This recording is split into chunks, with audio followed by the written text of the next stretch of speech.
Hello everyone. स्वागत है आप सभी का एक और नई वीडियो में। और आज की वीडियो में हम स्टार्ट करेंगे अपने थर्ड चैप्टर को, जो आता है हमारे सेकंड यूनिट के अंतर्गत। और चैप्टर का नाम है बेसल इक्वेशंस। ठीक है, जो हमारी सेकंड यूनिट है इसके अंदर दो चैप्टर आते हैं। एक तो सेकंड वाला जो लीजेंडर पॉलिनोमियल था, और दूसरा बेसल इक्वेशन। तो लीजेंडर पॉलिनोमियल हमने ऑलरेडी कर लिया है, उसके एमसीक्यू भी कर लिए हैं। आज देखते हैं हम बेसल इक्वेशन। तो सबसे पहले हम बेसल इक्वेशन जो होती है उसकी स्टैंडर्ड फॉर्म को देखेंगे। तो वो होती है x square d two y upon d x two plus x d y upon d x plus x square minus n square into y is equal to zero. एक फॉर्म तो होती है ये, और ये वाली जो फॉर्म होती है हमारी मेन फॉर्म होती है। उसके बाद में इसको यहाँ पर हमारे जो डिफरेंशियल कोफिशिएंट हैं इनको हम डैश की फॉर्म में भी रिप्रेजेंट कर सकते हैं। तो यहाँ से दूसरी फॉर्म क्या हो जाएगी, x square y double dash plus x y dash plus x square minus n square into y is equal to zero. ये हमारी सेकंड फॉर्म हो जाएगी। ठीक है, ये हमारी फर्स्ट फॉर्म है जो मेन है। तो ये तीनों एक का ही रूप है, लेकिन एग्जाम में अलग अलग तरीके से आ सकते हैं। तीसरी फॉर्म कैसे हो जाएगी, यहाँ पर देखिए x y double dash, sorry y double dash का जो कोफिशिएंट है वो कितना, एक्स स्क्वायर है। लेकिन जब हम फर्स्ट चैप्टर में हम जब पी क्यू आर फाइंड करते थे तो वहाँ वाई डबल डैश का कोफिशिएंट कितना बनाते थे, हम वन बनाते थे। तो हो सकता है थर्ड फॉर्म ऐसे आ जाए, y double dash plus one upon x y dash plus one minus n square into x square into y is equal to zero. मतलब इसमें मैंने सभी टर्म में एक्स स्क्वायर से डिवाइड कर दिया। तो ये हमारी कौन सी हो जाएगी, ये हमारी थर्ड फॉर्म हो जाएगी। ये आपको याद रखनी है। उसके बाद में इन ये जो इक्वेशन है इसका सॉल्यूशन किस टाइप से दिया जाता है, तो इसका सॉल्यूशन दिया जाता है y is equal to A J n x plus B J minus n x. ठीक है, ये हमारा इस टाइप से इसका सॉल्यूशन दिया जाता है। अब यहाँ पर ये जे एन एक्स क्या है और जे माइनस एन एक्स क्या है, तो ये है हमारे बेजल फंक्शन है। और इसमें जो जिसमें पॉजिटिव है एन, वो तो कहलाता है हमारा Bessel function of first kind. और जिसमें माइनस एन है ये कहलाता है हमारा Bessel function of second kind. ठीक है, तो अब यहाँ पर जे एन एक्स की वैल्यू कितनी होती है वो देख लेते हैं। तो जे एन एक्स की जो वैल्यू होती है वो इक्वल होती है, यानी इसका जो फॉर्मूला होता है वो होता है एक्स की पावर एन अपॉन टू की power n into gamma n plus one bracket में one minus x square upon two square into one factorial और ब्रैकेट में एन प्लस वन। और ऐसे ये वाली टर्म। यहाँ से एक चीज़ नोटिस करने वाली बात है, देखिए यहाँ पर एक्स की पावर कितनी है, यहाँ पर टू है, तो यहाँ पर टू की पावर भी कितनी है, टू है। यहाँ पर एक्स की पावर कितनी है, फोर है, तो यहाँ पर टू की पावर भी कितनी है, यहाँ पर भी फोर है। उसके बाद में यहाँ पर जे देखिए इसे हम ऐसे लिख सकते हैं टू इंटू वन, और इसे लिख सकते हैं टू इंटू जीरो, और ये हो जाएगा टू इंटू टू। तो यहाँ पर हम वैल्यू क्या रख रहे हैं, टू रख रहे हैं। तो इसलिए यहाँ पर कितना फैक्टोरियल आ रहा है, टू फैक्टोरियल आ रहा है। और साथ ही यहाँ पर अगर वैल्यू टू पुट कर रहे हो तो यहाँ पर ये जो ब्रैकेट है यहाँ पर कितने ब्रैकेट आ रहे हैं, यहाँ पर आ रहे हैं हमारे दो ब्रैकेट। ठीक है, उसके बाद में देखिए इसे हम और दूसरे फॉर्म में लिख सकते हैं। तो कैसे, देखिए यहाँ से हम ये जो है एक्स की पावर एन अपॉन टू की पावर एन और गामा एन प्लस वन, ये तो एज इट इज़ है। अब इसको हम समीशन की फॉर्म में लिख रहे हैं अभी। तो देखिए r is equal to zero से स्टार्ट हो रहा है, क्योंकि जैसे ही आप एक्स की पावर टू इंटू जीरो करोगे तो वो वन आ जाएगी, जीरो आ जाएगी, और एक्स की पावर जीरो की वैल्यू वन हो जाती है। तो यहाँ से ये r is equal to zero से स्टार्ट होगा और कहाँ तक हो जाएगा, ये इनफाइनाइट तक जाएगा। ठीक है, उसके बाद में एक्स की पावर कितनी है, टू आर के फॉर्म में, और जितने एक्स की पावर टू आर है उतनी टू की पावर टू आर है। और यहाँ पर कितना फैक्टोरियल है, जितनी यहाँ पर आर की वैल्यू पुट करते हैं तो यहाँ पर आ जाएगा आर फैक्टोरियल। और ये वाले जो फैक्टर हैं ये एज इट इज़ चलते रहते हैं। तो यहाँ से अगर फर्स्ट टर्म निकालेंगे तो उसमें जीरो आएगा, आर के प्लेस पर जीरो। और उसके बाद में यहाँ पर एन प्लस वन फिर एन प्लस टू, यानी कुल मिलाकर यही आएगा। ठीक है, अब आगे क्या करेंगे, इसे और शॉर्ट फॉर्म में लिखेंगे। तो देखिए समीशन पूरे पर लगा देते हैं, क्योंकि हम समीशन किस पर लगा रहे हैं, आर से स्टार्ट है, यानी हमें समीशन में जो रखनी है वो आर की वैल्यू रखनी है। तो यहाँ पर एन जो है ये तो कांस्टेंट रहेगा। तो यहाँ पर देखिए क्या लिख सकते हैं, summation r is equal to zero to infinite minus one की पावर आर, ये वाली एज इट इज़। अब एक्स की पावर एन यहाँ पर है और 2r यहाँ पर है, और आपको पता है गुणा में घातें जुड़ जाती हैं, तो x और साथ में जितनी पावर x की है उतनी पावर 2 की है, तो इसे हम लिख सकते हैं x/2 की होल पावर n+2r। उसके बाद में r फैक्टोरियल है, तो r फैक्टोरियल हमारा ये हैगा अपॉन में एज इट इज़। अब ये वाली बात देखनी है, हमने गामा n+1 और n+1 n+2 इसे हमने गामा n+r+1 कैसे लिख दिया। तो देखिए आपको याद होगा गामा n+1 वो किसके इक्वल होता है, गामा n+1 इक्वल होता है n गामा n।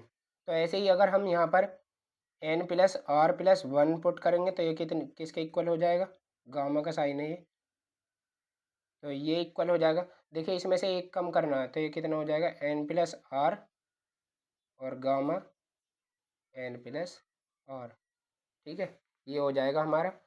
और इसी से हमने ये लिखा है। और उसके बाद में और ये तो हो जाएगा हमारा JN(x) का फॉर्मूला, यानी जब हमारा n क्या है, पॉजिटिव है। उसके बाद में J-NX का फॉर्मूला क्या हो जाएगा, तो ये हो जाता है हमारा सिंपली n के प्लेस पर आपको -n पुट करना है। तो यहाँ पर देखिए जहाँ पर n है उसके प्लेस पर -n पुट करा है, सॉरी यहाँ पर -n आएगा, ठीक है। तो ये हमारा J-NX का फॉर्मूला हो जाएगा, या कह सकते हो ये हमारा Bessel function of second kind हो जाएगा। उसके बाद में आपको याद रखना है J0 की वैल्यू, और J0 को हम क्या कहते हैं, Bessel function of zeroth order. ये J0 की वैल्यू जो होती है ये होती है, आप देख लेना, इसे पढ़ के खामोगा टाइम वेस्ट करना है। उसके बाद में रिकरेंस फार्मूले हैं हमारे, तो रिकरेंस फार्मूलों में हमारा फर्स्ट फार्मूला है XJ(n) इक्वल होता है NJN -XJN+1। देखिए याद कैसे करना है इसे, आपको सबसे पहले लिखना है JN इक्वल JN' लिखना है, और फिर JN और JN+1। उसके बाद में क्या करना है, यहाँ पर अल्टरनेट साइन लगाने हैं, जैसे यहाँ RHS में यहाँ प्लस, यहाँ माइनस, और यहाँ पर ये आ जाएगा प्लस, या कह सकते हो आप बीच में इधर माइनस साइन लगाना है।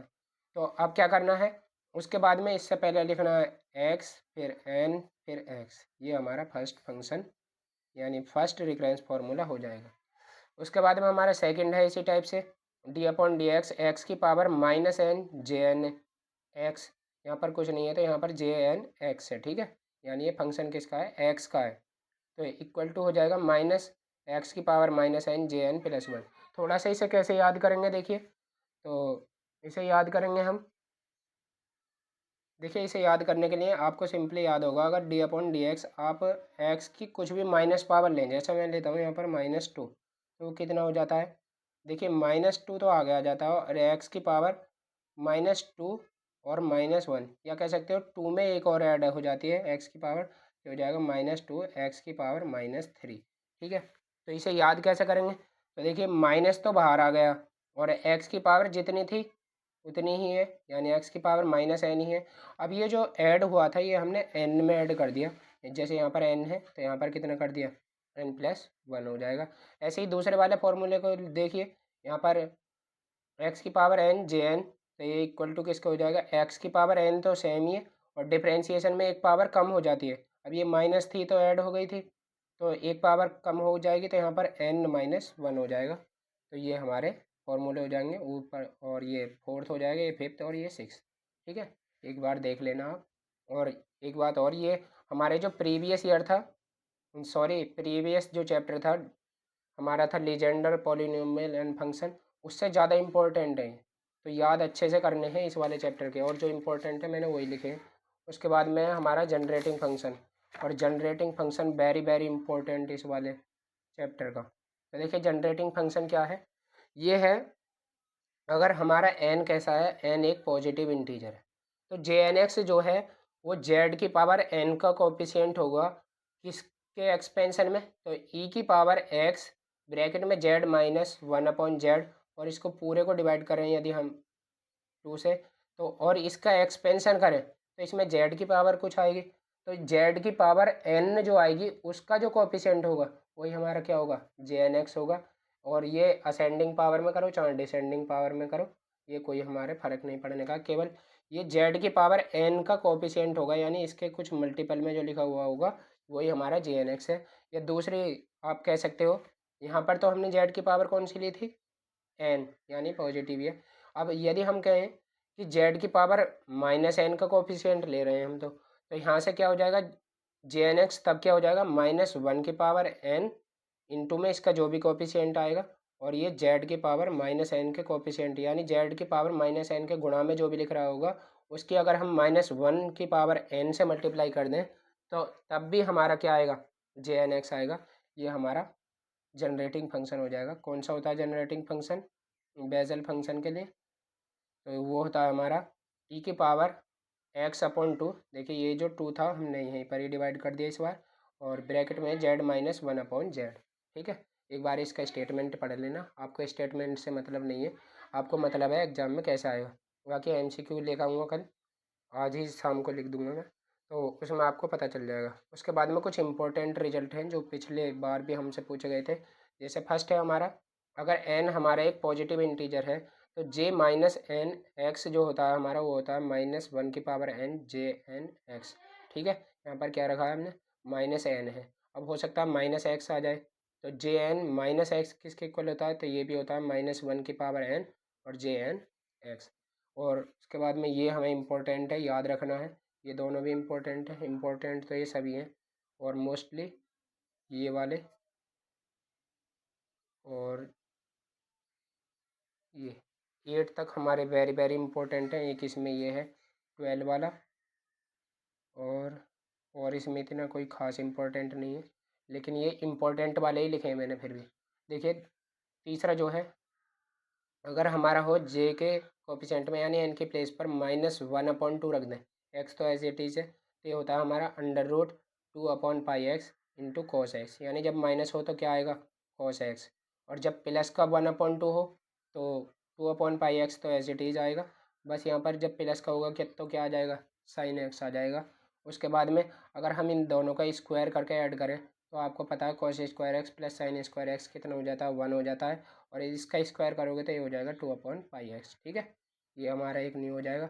अगर यहाँ पर एन के प्लेस पर वन अपॉन टू ना होकर थ्री अपॉन टू हो, या तो कितना हो जाएगा, ये हो जाएगा sine x upon x minus cos x. और सेवन फार्मूला है जे जीरो, या इसे पढ़ते हैं J naught dash is equal to होता है माइनस का जे, यहाँ पर आएगा वन, माइनस का जे वन के इक्वल होता है। ऐसे ही जे टू का, और फिर है हमारा ninth formula J two minus J naught equal to होता है टू जे नोट का डबल डैश। ठीक है, और ऐसे ही आगे फार्मूले हैं इम्पोर्टेंट, एक ये है जीरो से पाई बाई टू हमारी लिमिट दे रखी है इंटीग्रेशन की, तो under root pi x into J one upon two, और एक्स के प्लेस पर कितना टू एक्स है, तो ये अगर इसका इंटीग्रेशन करोगे तो ये किसके इक्वल आता है, ये वन के इक्वल आता है। देखो अगर आपको एमसीक्यू पढ़ने का मैं तरीका बताऊं, अगर आपसे क्वेश्चन लग रहे हैं तो आपको लगाने चाहिए, अगर क्वेश्चन नहीं लग रहे हैं तो आपको क्या करना है, डायरेक्ट ऐसे ही याद करना है। बाकी ये इनमें से कोई सा भी ऐसे इतना हार्ड क्वेश्चन नहीं है जो आपसे सॉल्व ना हो। अगर आप कोई क्वेश्चन सॉल्व कर रहे हो तो बता सकते हो जो ना हो। ठीक है, बाकी एग्ज़ाम अपने जल्दी ही होने वाले हैं, तो मैं कोशिश करूँगा मैकेनिक्स की वीडियो भी जल्दी से लाई जाए। एक वीडियो में इसके एमसीक्यू आ जाएंगे, उसके बाद में हमारे डिफरेंशियल इक्वेशन आ जाएंगी, वो वेरी वेरी इंपॉर्टेंट होती हैं, तो उन्हें करूँगा मैं। ठीक है, तो अगर वीडियो आज की अच्छी लगी हो तो वीडियो को लाइक करें और चैनल को सब्सक्राइब करें, क्योंकि आपके सपोर्ट की अभी हमें ज़रूरत है। तो ठीक है, मिलते हैं नेक्स्ट वीडियो में। जय हिंद, जय भारत।